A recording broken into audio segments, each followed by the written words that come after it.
নমস্কার, 7 hour news নেটওয়ার্কে আপনাদের স্বাগত। 1917 সালে কেন্দ্রীয় সরকারি সেন্ট্রাল গ্রাউন্ড ওয়াটার বোর্ড একটি রিপোর্ট প্রকাশ করে জানান দেয়, দেশ জুড়ে অদূর ভবিষ্যতে সারা ভারতে সাধারণ মিষ্টি জল এবং পানীয় জলের তীব্র আকালের সম্ভাবনার কথা। সাথে সাথেই দেশ জুড়ে হৈ হৈ পড়ে যায় ব্যবহারযোগ্য জলের উৎসের ব্যবহার ও সংরক্ষণ নিয়ে। বাম আমলে বিষয়টিতে কোনো বহুল প্রচারিত প্রকল্প না ঘোষণা করা হলেও মমতা বন্দ্যোপাধ্যায় মুখ্যমন্ত্রী পদে আসীন হয়েই এ বিষয়ে কঠোর পদক্ষেপের কথা ঘোষণা করেন। দেশের মোট 700টি জেলার মধ্যে 256টি জেলাকে চিহ্নিত করা হয়েছিল বিপদগ্রস্ত জেলা হিসেবে, যার সিংহভাগটাই ছিল এ রাজ্যে। তাই 2011 সালে ক্ষমতায় এসেই মুখ্যমন্ত্রী মমতা বন্দ্যোপাধ্যায় জরুরি ভিত্তিতে জল ধরো জল ভরো প্রকল্প ঘোষণা করেন, যেখানে প্রাধান্য দেওয়া হয় রাজ্যের সমস্ত খাল, বিল, পুকুর সহ অন্যান্য জলাশয়গুলিকে সংরক্ষণ করা সহ নতুন পুকুর, খাল তৈরি করা, যাতে বৃষ্টির জল সংরক্ষণ করে সারা বছর ভূগর্ভস্থ জলের ব্যবহার কমিয়ে প্রাকৃতিক জলের সরবরাহ অটুট রাখা যায়। সরকারি পরিসংখ্যান বলছে, রাজ্য সরকারের উদ্যোগে গত 10 বছরে 100 দিনের কাজের অধীনে রাজ্যে 37,146টি নতুন পুকুর, জলাশয় কাটা হয়েছে। এতক্ষণ যা দেখলেন তার সঙ্গে সোনার বিস্তর ফাঁক লক্ষ্য করছেন তো? কারণ আমাদের আশেপাশের শত সহস্র অতি পরিচিত পুকুর থেকে শুরু করে বড় জলা বন্ধ করে সেখানে প্রস্তুতি নেওয়া হচ্ছে বহুতল গঠনের। এমন ঘটনা অবশ্য কলকাতা সহ আশেপাশের জেলাগুলিতেই বেশি, যার মধ্যে অন্যতম পানিহাটি। এতক্ষণ ধরে আপনারা যে ছবি দেখলেন সেটা পানিহাটি পৌরসভার অন্তর্গত 8 নম্বর ওয়ার্ডের নর্থ স্টেশন বাইলেনের একটি 11 কাঠা পুকুরের পরিস্থিতি। জমির ও পুকুর মালিক মালিকানা হস্তান্তর করেই হাত ধুয়ে ফেলেছেন। আশেপাশের বাসিন্দারাও নির্বাক নানান ধরনের কারণে। কিন্তু একদা ব্যানার্জি বাড়ির পুকুর হিসেবে পরিচিত এই জায়গাটিকে শনাক্ত করতে ভুল হয়নি কারোরই। যদিও কেউ কোনো প্রশ্ন তোলেননি কেন পুকুরটি সহ গোটা জমিটিকে কেন টিনের বেড়া দিয়ে আলাদা করা হলো ইত্যাদি বিষয় নিয়ে। তবে বিষয়টি নিয়ে সরাসরি তৃণমূল কংগ্রেসের দিকেই অভিযোগের আঙুল তুললেন প্রাক্তন তৃণমূল পৌরপিতা, বর্তমানে বিজেপি নেতা এবং পুকুরের প্রতিবেশী কৌশিক চ্যাটার্জি। তৃণমূলের জামানায় সারা পশ্চিমবঙ্গেই পুকুর বুঝিয়ে খাচ্ছে তৃণমূল কংগ্রেসের কর্মীরা, তার মধ্যে পানিহাটি অন্যতম।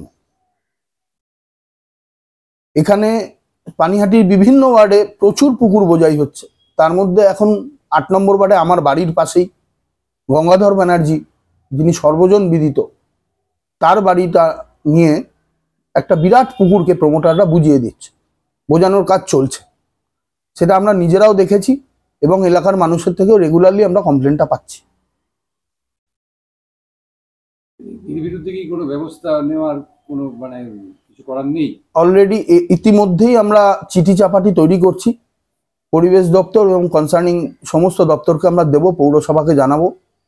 তারা যদি কোনো স্টেপ না নেয় তাহলে আমরা আইনি পথে যাচ্ছি। এই যে পুকুরগুলো বোঝা যাচ্ছে, এতে তো সামগ্রিকভাবে পরিবেশের একটা ভারসাম্য নষ্ট হচ্ছে। পুরো পরিবেশের ভারসাম্যটাই নষ্ট হচ্ছে। এলাকার জল জমা থেকে শুরু করে সমস্ত কিছু হচ্ছে। এবং যে পরিবেশের যে আসল কথা, যে ভারসাম্যটা, আমরা এখানে ছোটবেলা থেকে বড় হয়েছি, আশেপাশে প্রচুর পুকুর, গাছপালা সমস্ত কিছু ছিল। তার মধ্যে অনেকগুলোই বোঝানোর চেষ্টা চলছে এবং হয়েওছে অনেকগুলো। তার মধ্যে এইটা একটা এলাকার মধ্যে অনেক বড় পুকুর, যে পুকুরটা বুঝিয়ে দিলে এখানকার এলাকার সাধারণ মানুষের প্রচুর অসুবিধা হবে এবং পরিবেশটা সম্পূর্ণভাবে ক্ষতিগ্রস্ত হবে। 8 নম্বর ওয়ার্ডে অভিযোগ হচ্ছে সবচেয়ে বেশি পুকুর ভরাটের কাজ হয়েছে, সে বাম আমল থেকে শুরু করে আজ পর্যন্ত। কি বলবে? একেবারেই তাই। পাশে জলজান্ত উদাহরণ রয়েছে। নন্দবাবুর পুকুর ছিল যেটা, সেই পুকুরটা বাম আমলে থেকে বোঝাই হওয়া চালু হয়েছে। সেনেদের পুকুরটা বোঝাই হয়েছে, মজুমদারদের পুকুরটা বোঝাই হয়েছে, এখন ব্যানার্জিদের পুকুরটা বোঝাই হচ্ছে। এখন বলতে এই সেনেদের, মজুমদারদের, এদের পুকুরগুলো বেশ কিছুদিন ধরেই বোঝাই হয়ে গেছে। তাতে এখন অট্টালিকাও দাঁড়িয়ে আছে অনেকগুলো। আর এই ব্যানার্জিদের পুকুরটা এখন বোঝানো চলছে, বাইরের কিছু প্রমোটার এসেছে, লোকালের কিছু দালাল তাদের হয়ে কাজ করছে। সেই দালালদেরকেও আমরা হুঁশিয়ারি দিচ্ছি, এলাকার মধ্যে পুকুর বোঝাইয়ের কাজ হলে কিন্তু এলাকার মানুষ চরমতম সিদ্ধান্ত নিজেদের হাতে নিতে বাধ্য হবে।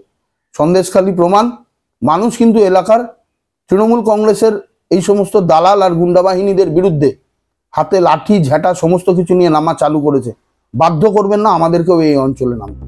আমরা যোগাযোগ করেছিলাম ৮ নম্বর ওয়ার্ডের সদ্য রাজনীতিতে যোগ দেওয়া পৌরমাতা মীনাক্ষী দত্তের সাথেও। খুব স্বাভাবিকভাবেই তিনি জানালেন বিষয়টি তার নজরে নেই, থাকার কথাও নয়, কারণ 2022 সালে তার পৌরপিতা স্বামী খুন হয়ে যাওয়ার আগে পর্যন্ত তিনি ছিলেন একজন সামান্য গৃহবধূ। পরিস্থিতির দাবিতে তিনি আজ পৌর প্রতিনিধি হলেও ওয়ার্ডের অনেক কিছুই তার এখনো অজানা। তাই আমাদের এই প্রতিবেদন এখানেই শেষ করছি না। আগামী পর্বে আরো বিস্তারিতভাবে জানাবো এই ব্যানার্জি বাড়ির পুকুরের ইতিহাস। ততক্ষণ চোখ রাখুন 7 আওয়ার নিউজের পর্দায়। আগরপাড়া থেকে চন্দন সেনগুপ্তের রিপোর্ট, 7 আওয়ার নিউজ নেটওয়ার্ক। আরও বিভিন্ন খবরের আপডেট জানতে হলে 7 আওয়ার নিউজ চ্যানেলটিকে সাবস্ক্রাইব করুন, কারণ আপনাদের একটা সাবস্ক্রিপশন আমাদের কাছে অত্যন্ত মূল্যবান। জয় হিন্দ।